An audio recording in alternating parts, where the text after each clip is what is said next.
Steps to make 2 colour snap bar wax melts. To create 4 snap wax melts, prepare 90 grams of wax, 10 grams of fragrance and 2.5 grams of bronze mica powder.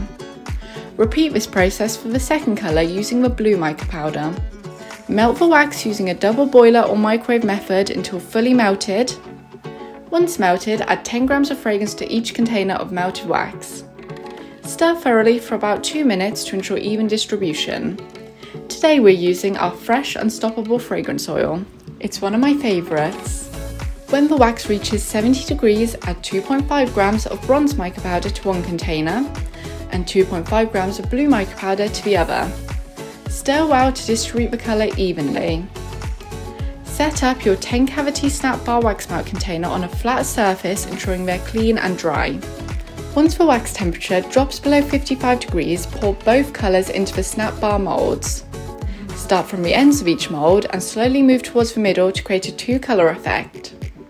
Let the wax melts cool and cure overnight until fully set and hardened. And there you go, you now have 4 beautiful wax melts. Feel free to add a label or personalise these however you want.